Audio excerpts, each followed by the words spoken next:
हर एक व्यक्ति যখন প্রার্থনাতে আসে লোকরা প্রার্থনা করে যে প্রভু আজকে আমার জীবনে কার্য করো, আজকে হ্যাঁ তোমার বাক্য দ্বারা আমার সঙ্গে কথা বলো, তোমার আত্মা দ্বারা আমার সঙ্গে কথা বলো।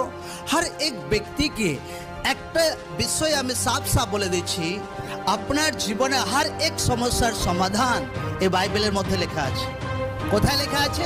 লোকরা খুঁজতে যায় এদিক ওদিক, নো, আপনার জীবনে हर সমস্যার সমাধান, চাহে আপনার পাপ থেকে ফ্রি হওয়া, চাহে আপনার জীবনে সালভেশন, চাহে আপনার পরিবারে উদ্ধার, চাহে আপনার বাচ্চাদের বেস্ট ক্যারিয়ার লাইফ, চাহে আপনার ফাইন্যান্সিয়াল লাইফ, চাহে আপনার আত্মিক জীবনে উন্নতি, हर एक যেটা আপনি চাইছেন সব কিছু আপনি আপনার এই বুক থেকে ঈশ্বরের বাক্য থেকে পেতে পারেন। কোথা থেকে? বাইবেল থেকে। সারে সমস্যার সমাধান, বন্ডেজ থেকে ফ্রি হওয়া, हर एक ব্লেসিং কোথায় লুকিয়ে আছে? বাক্যের মধ্যে। যে লোকরা এদিক ওদিক খুঁজতে থাকে। আমেন।